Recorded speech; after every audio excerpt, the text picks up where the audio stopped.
Hello, and welcome to my channel. Today I bring you a very special story titled The Oyster and the Mouse. It's a tale full of lessons about effort, patience, and the value of appreciating what we already have. Get comfortable and enjoy the story. The Oyster and the Mouse. Once upon a time, along the peaceful shore of a vast ocean, lived a small mouse named Timo. Timo was a curious little mouse, with soft gray fur and eyes as shiny as polished stones. He lived alone in a tiny cave hidden between moss-covered rocks, not far from the sea. Every day at sunrise, Timo would leave his cozy little home to explore the world around him. He loved the salty breeze of the sea, the gentle sound of the waves rolling onto the shore, and the way the sunlight danced on the water, as if thousands of stars had come down from the sky to play on the ocean surface. Although his life was simple, Timo was happy. He found fresh seeds in the morning, sweet fruits hanging from nearby trees, and soft shelters where he could nap undisturbed. But deep in his little heart, there lived a desire to discover something extraordinary. He didn't want to settle for the ordinary. He longed to find a treasure, something no other mouse had ever seen. One morning, after a full moon had lit the night sky, the sea had pulled back further than usual, leaving a wide stretch of glistening wet sand.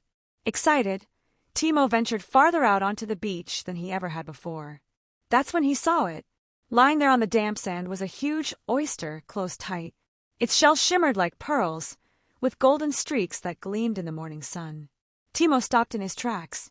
He had never seen anything so beautiful. This must be a real treasure, he whispered, eyes wide with wonder. Captivated by the oyster's beauty, he was certain it must hold something precious inside. A pearl, perhaps, or maybe a delicious treat, reserved only for the luckiest of creatures. Without a second thought, Timo began trying to open it. He pushed it with his little paws. Then he tried using sticks, small stones, even his tiny teeth. He nibbled the edges, climbed on top, and tried prying it open. But the oyster remained shut, firm and silent, as if guarding a very important secret. "Come on, just a little more," Timo grunted, panting with effort. Minutes passed, then hours. The sun was high in the sky now, and Timo hadn't made the slightest progress. His paws were covered in sand, his teeth ached, and sweat trickled down his furry forehead. But he wouldn't give up. In his mind, the oyster had become more than just a shell. It was the symbol of something greater, something that could change his life. "If I manage to open it," he thought, "all the other mice will admire me. I'll be famous. Maybe I'll find a jewel inside, or a taste no one's ever known." Time slipped away. The tide began to creep back in. Exhausted, Timo finally lay down in the shade of a nearby tree, tongue hanging out, heart racing with frustration. He felt tired, sore, and defeated. That's when a stranger approached. "Hello there, little one. Everything all right?" came a voice, rough but kind. Timo looked up. It was a crab, large, with strong claws and eyes that bobbed above his head. He walked sideways, as crabs do, leaving an odd little trail in the sand. "I've been trying to open that oyster," Timo panted, pointing with his chin. "I thought it might hold something amazing." The crab tilted his head and glanced at the shell. Then, with a scratchy chuckle, he said, "That oyster? The one you've been fighting with all morning?" "Yes," Timo replied, a bit embarrassed. The crab shuffled over, examined the oyster for a moment, and let out another chuckle. "My friend," he said, "that oyster is closed because it's supposed to be. It doesn't belong to you. She's guarding her secret, and she's not ready to share it.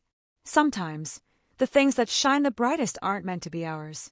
Timo frowned, confused. "But I've worked so hard. I put all my energy into opening it, and now you're saying I should just give up." "It's not about giving up," the crab said gently. "It's about knowing when an effort leads nowhere. Some battles aren't worth the bruises. Look around you.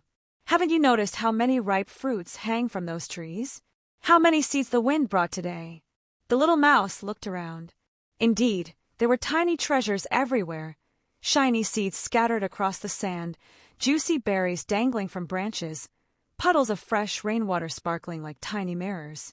"You've spent so much time trying to open one oyster, you forgot all the other gifts life was offering you," the crab added with a wise smile.